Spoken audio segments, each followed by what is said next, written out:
kilometres to get the car to the other side of the road and into Arenberg, and then you plunge down into the recently resurfaced Vauxhall Snowy. Now, different philosophy further down the grid on the car number 500. That's the Adrenaline Motorsport BMW 330i that's on wets. And they're all being carried up on the track, and some of the trackers are leaving to go off and do their formation lap. And the 500 BMW Adrenaline is being put onto slicks to start the race. Getting the same information as we are, and if we're finding out that it's really better, alright, then surely they're getting that same information. I mean, if spotters, they've got spotters out there who are in the environment and finding out that information.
came off the chocks. Absolutely on it from literally the first time we saw them on track. They've been hard to beat. I tell you who I'm worried about. I'm worried about Merck. If it rains, Mercedes, who have been absolutely nowhere, they've been nowhere. We barely talked about them at the front of this field. I think if the rain persists, I think we might see Mercedes have been playing a bit of a high-speed game of chess. We've had 5 of them in the top 10 in the warm-up session, and whether or not they've come out and their cards are now exposed from their back pocket, I don't know. It remains to be seen. But another point of interest there. Yeah, so you're actually worried about Mercedes. You're worried in the sense that they've got pace yet to be shown. I'm a big driver Mercedes, so I've got to be a Mercedes fan. You're concerned about their potential, as in they're not going to win this race. They could very easily win it if the rain really happens down. What I mean, Johnny, is we haven't considered them hardly. You know, we've been all about BMW and how fast Dan Harper and his teammates have been.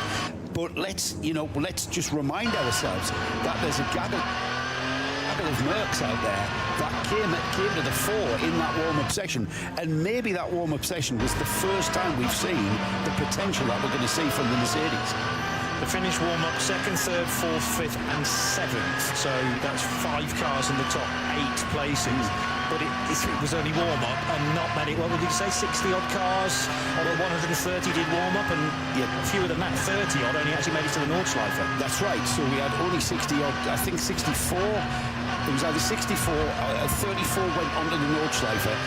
So just over 60 actually came out. Like God bless him, God rest his soul, Hugh Chamberlain at Le Mans coined the phrase, nothing ever good comes out of warm-up. You are risking things. It's a last-minute systems check. You want to make sure everything's bolted on. Your driver's going to tell you if, the car feels good, the engine's good. So only 64 cars came out to test those systems. Only 30, just over 30 of those cars actually ventured out onto the Nordschleife. The Porsche, it sort of makes sense now that the Grello car did so much mileage because of that balance of performance change. Lamborghini have slightly less wing angle in the Evo 2, and the Aston Martin Evo slightly higher boost pressure, so they've gone from 5,750 RPM up to 6,250. Reminder of this track, 25.3 kilometres. We're on the full Grand Prix circuit. They're through the Yokohama S, so the only bit of the Grand Prix track we don't use in this configuration is the Mercedes Arena. Go all the way down to the recently renamed Goodyear Kehrer, and then up through Michael Schumacher S and the Ravenel curves. Then the Vidal chicane, which was the scene of a Code 60 during warm-up this morning. And then you turn left, all being well, onto the Hatson back for the first time through Sabine Schmidt's curve. And then the names really trip off the tongue. Flugplatz, Schwedenkreuz, Arenberg, and the really fast stuff's further round after you've negotiated the slowest corner on the racetrack at Versheifen, through Kesselchen and Klostertal, climbing up the hill towards where it's raining at the moment, through the carousel, and the carousel could be very treacherous on the first lap with this rainfall on top of concrete. Horacht, the very fast Wippermann section, and then Brunchen, Flansgarten, the Schwabenschwanz, and the Dottinger Hohe to bring you home, Snowy. Yeah, some intel from those out on track sending us information. Thank you very much. But spectators and that changing into waterproofs now. Definitely raining at Straubenschwanz. And it's due to be quite heavy rain at 16:05. When does the race start? 1600. 1600, exactly. See what I did there. I wonder if Dan Harper's got it right on those slicks. Or wrong, more to the point. Exactly. I wasn't going to be negative. You need a lot of track to be dry to make the slicks work, and it might be really early on that BMW team RMG have rolled the dice, and it might not be working so well in the opening stint. Windscreen wiper on the car behind, maybe more of a psychological thing, is flapping. That's Kevin Estre with the wiper on intermittent. Joe, you've been in position in touring cars when you've run teams here. My understanding from when I've been directed to drivers, it's ultimately always the driver's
special-esque. So you'd be looking for the 71 car potentially going slowly, which was due to start on the outside of row 9. Well, that's just cleared the carousel and on the way out now onto our GPS tracker, so that's live and on the circuit. So I'm not quite, you're absolutely right, John. There was definitely a car slowing there, and I wasn't quite sure what it was. Need to get eyes on that a little bit more to know which it was. I will try and do that as the cars are now at the highest part of the circuit, how it act. But we're just coming through that now, and we're going to Wipperman now. And this is Dan Harper's chance now to realise whether the rain is bad enough that he should have chosen, or the team at least should have chosen, a different tyre. 3 pace cars out front, they've got their windscreen wipers on. Dan Harper, interesting, has not. So he's pretty strident in, no, I'll be fine on these slicks. Not Northern Irishman, quite used to driving in the wet. He'll have been karting in the wet, he'll have been in that junior formula in the wet before he moved up to GT3. He's used to being in the wet.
A two-way thing. What we're going to see here, though, with the Nürburgring is information on the pit wall being much more information with regards to the length of the track and the geography of the track.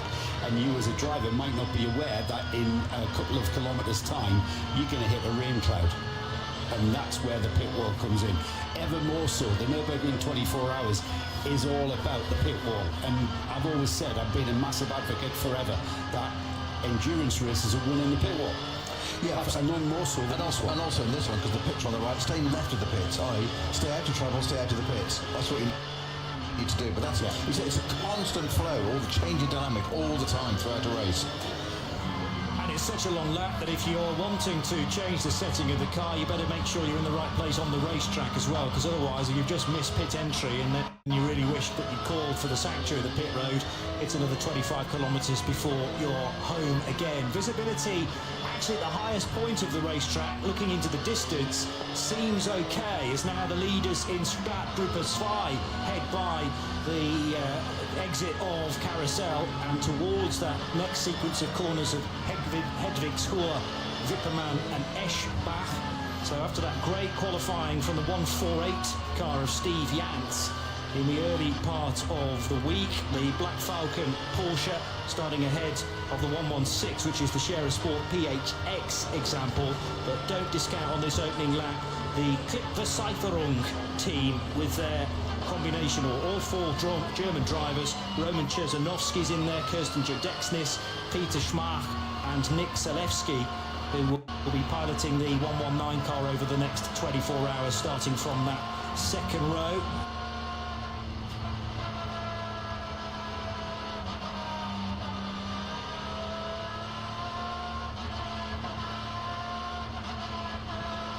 Motorsport, but also in the second group, the AT3 division with a VW Golf Club Sport from Max Cruiser Racing.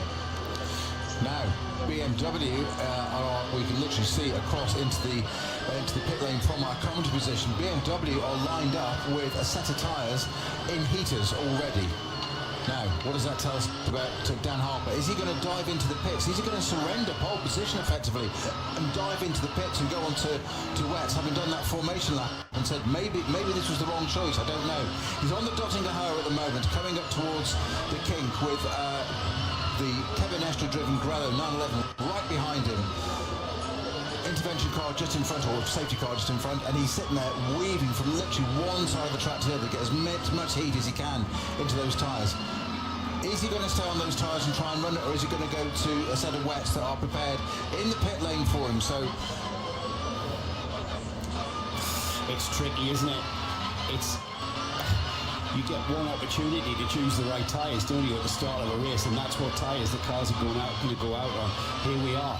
We've got the pole position car going to be released any moment now, Johnny Palmer, and we've got the possibility of the first thing he's going to do is pull into the pits. Full wets, and the Michelins are revealed from Team RMG, so the BMW thankfully is on the right-hand side, driver's right of the circuit, so his route into pit lane is uninterrupted. It might have been slightly more difficult had he been starting where Kevin Estre's Grello car is. I'm still looking back to see which of the ones from this starting group were actually missing, because it was a slow car on that first touring lap, but we'll try and assess that once we get into the meat of this opening stint. Far more bigger headlines unravelling at this stage. That might be the optimum words to use at this stage, because BMW have gambled here from the pole position of the 52nd edition of the 24 Hours of the Nürburgring, and they may well be on the wrong tyres. So Daniel Harper, is he about to depart right to head into pit road and get the tyres changed as quickly as possible? He's certainly going to lose all these places in the start group, number one, if he does that. But the performance he's going to gain, as he's done exactly that, to the right-hand side, allows the lead car, the pace car, to head into pit road first of all as well. And now at pace, he will disappear into pit road, leading the 52nd edition of the 24 Hours of the Nürburgring away first. And he's a BMW though in second place and might lead the race. The 99 car has been started superbly well. Can it break later than the Grello? Not quite. And remember, it's a lot of give and take into this first corner, because it's the Yokohama S. You have to swing right and you have to swing left. The Porsches in the midfield, including the two Falcon cars, running the risk of some early contact. I think they all avoided it, as it's neck and neck for third position. And slotting ahead is the first of those Rover Racing BMWs. That looks to me to be a Mercedes though, up to second. That's the car, yeah, Frankie Bird, who started the car. That remember, Maro Engel was in warm-up earlier on. Two BMWs pitted, in fact, before the start of the race. The other Rover car also came in at the end of the rolling lap, Peter Snowden. Well, quite extraordinary. Great run by Bird. And Bird takes the lead. He's taken ahead of Kevin Estre all the way through. It's Engel. It's Maro Engel. The 130 car that started, and Engel is no stopping the German driver from Munich. He's got ahead of Kevin Estre and into the lead of the race. Again, what tyres was Engel on? Did we spot that? Might well be the cut slick rather than the full wet tyre. Mercedes side by side. And that is Frankie Bird, I think, getting involved with Hubert Hout, who's not that far behind either. So the Mercedes already coming to the fore. We said they might have something up their sleeve this weekend. I've had to wait for a long time since tasting victory at this event since 2016, but I'm already starting to work out who's going to win this race after the first few corners of a 24-hour. 7 cars, Johnny, pulled into the pit lane. First one, of course, was pole position driver Dan Harper. He was followed in by the Whitman Rover Racing BMW. Lucas Stoltz, the Mercedes AMG Team HRT, followed in also. Dynamics Porsche came in. Marshevitz in the Schnitzland Racing Mercedes. The Glickenhaus came in the Hankook Competition Porsche. Also in, stays in fact, as the rest of the field continue on their way. They're now out onto the Nordschleife. And here we have a Mercedes leading the field round. As we suspected, they might have been holding their cards and keeping their powder dry literally all week. Incredible. Maro Engel off on and into the lead, and already a 2.2 second gap produced.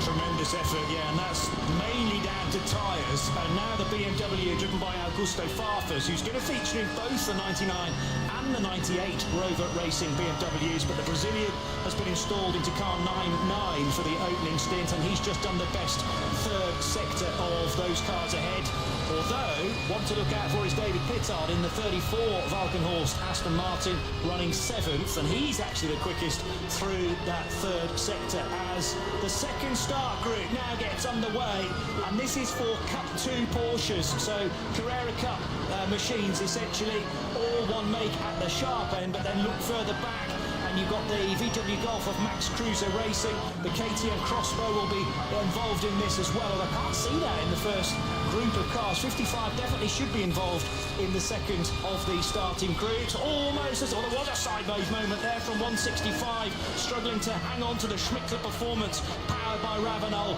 SP10 car, as now it's side by side, and the Clickler Cypheron car slightly better on the higher line. Once more, a tyre choice to be made here, and some drivers will be thinking, yeah, we're absolutely on the right tyre, and then the next few corners round, they will differ that opinion straight away. 4, though, making the break from Cup 2, and it's been a good start, not necessarily from the pole position car. 148, I think, has lost some early ground. Typical Cup racing, or Porsche Cup racing there. Almost 3 wide going into the Goodyear hairpin for the first time. They've sorted themselves out by the time they get to the Vidal chicane. Just about to turn left and head towards the beam curve and out onto the Nordschleife. But this, I think, is going to be one of the finest races within the race. We'll keep you updated with the goings-on that is already being developed in the Cup 2 field. And as we suspected, nose-to-tail racing from these Porsche Cup runners. Lots of cars in that section, group section came in, second starting group came in. I've realised where the pole car is from Cup 2, and he's not on the racetrack because he came into the pit lane as well. Maurice Schuring realising that wasn't the right tyre to be on. So I didn't think 148 was in that leading quartet. It's not, and instead the 119 Clickler Cypheron that's been started by Roman Cherzinovsky, Michele Di Martino running second for Kate Kramer Racing, but it's Tom Coronel in the 127 from Max Cruiser Racing that leads Cup 2 in the very early stages. I mean, Kevin Estre must have thought that it was Christmas come early, wouldn't he, when he saw the lead car go into the pits, the pole position car peel off right and go into the pits there, but and then all of a sudden Mauro Engel had a different idea about that and got ahead of him. Absolutely extraordinary. I mean, yin and yang of endurance racing. But it was going wide from Engel, very deep into the corner, and that meant he could apply the throttle much earlier. Estre runs wide, and that great grunt from the 6.2 litre V8 in the Mercedes hauls him out of the corner. However, later on in the lap, Engel then struggling on the very damp stuff down at Arenberg, and a few moments ago, around the outside, went Kevin Estre to retake the race lead. Engel can't get it turned in at Schwedenkreuz. Estre says, see you later, mate.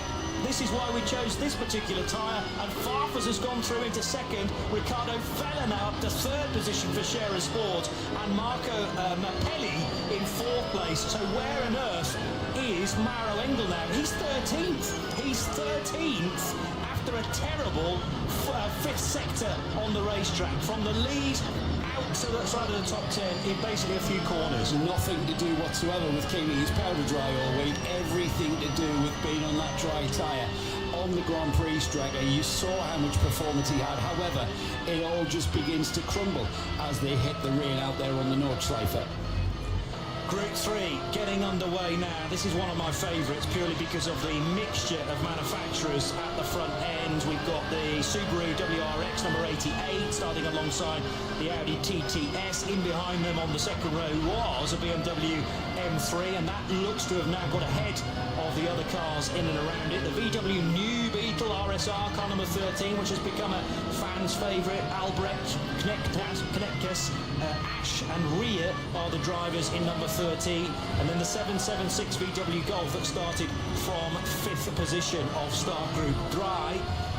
It's not dry at Schwedenkreuz at Arenberg, far from it, and to the high side went Kevin Estre, braking deliberately early, but he will have assessed this lap, as will Augusto Farfus, and Mauro Engel absolutely helpless in trying to turn the car in. Meanwhile, Marco Mappelli had a bit of contact there, I think, with Ricardo Feller. They're all trying to navigate. They're really struggling. Mauro Engel car number 130. Feller in the end ended up ahead of the Lamborghini Huracan.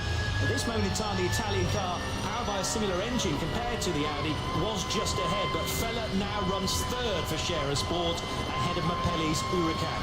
And I tell you, he was absolutely flying at the moment. You won't be surprised to hear it's the 72 entry with Dan Harper at the wheel, the BMW RMG.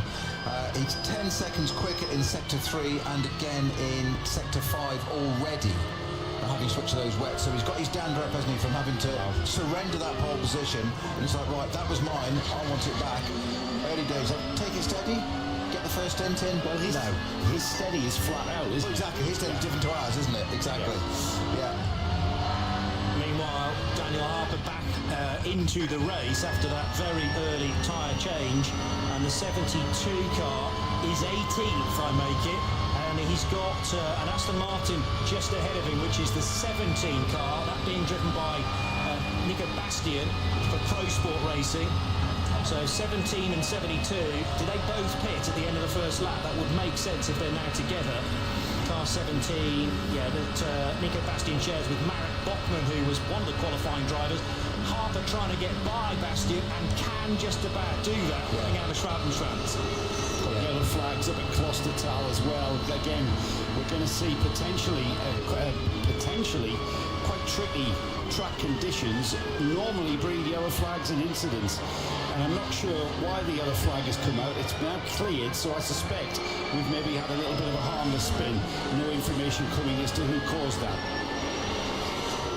The three different eggshell coloured Hyundais that started on, well, the European car, as PMAC calls it, has started on wet weather tyres. These are all Elantras, and therefore the 830 we reckon is on wets. The Canadian car, number 831, is also on wets, and then there's a car with principally a Chinese driver lineup, and that has started with wets and now has moved to dries. The Aston Martin, again, presumably the one that had difficulties on the opening lap, is now really struggling heading up the hill towards the carousel and staying well over to the left. It's already been caught by what looks like start group 3, actually. It is the 34 Aston Martin. So this is the car that was started by 34 David Pittard. So Pittard, it sounds like a puncture, we reckon now. So Pittard has tumbled down the order to 26th, sadly.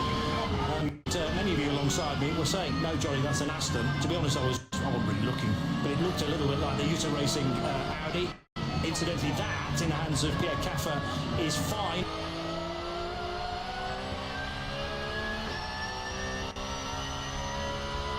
Fine and running 13th, but that car, is that still on the rolling lap, therefore, car 34? On the formation lap, because it had a difficulty and was starting to be overtaken by a lot of cars. But the 34's completed a lap, hasn't it? And maybe the intermittent difficulties have kicked in again. I'll tell you in exactly one moment, because he's the next car due through.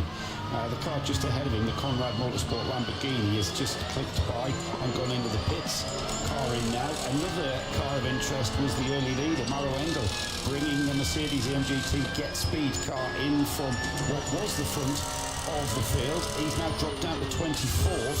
Still waiting for David Pittard to make an appearance here on the start-finish straight. He's already pulled out a slight gap to the cars behind him, which are the first of the SPX runners, which is the Porsche 911 of Hankook Competition. And then got the first of the Cup 2 runners, which is Tom Coronel in Maxi Cruz's Porsche. And still waiting for Pittard to try the timing game. He's going very slowly at Wickelmann. Pittard is very, very slow at Wickelmann. The sector time suggests that Pittard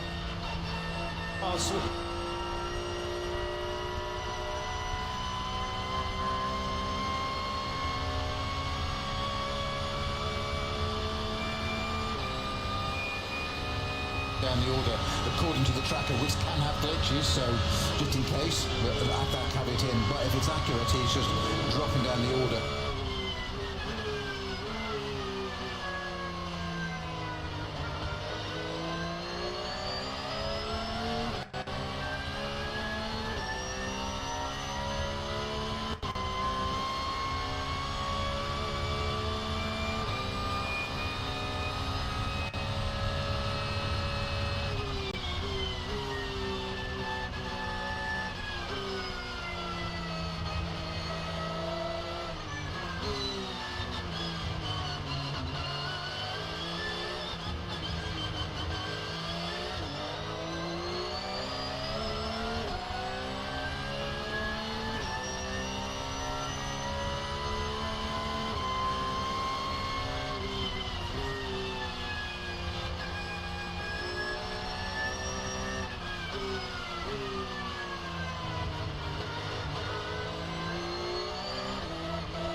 Bye.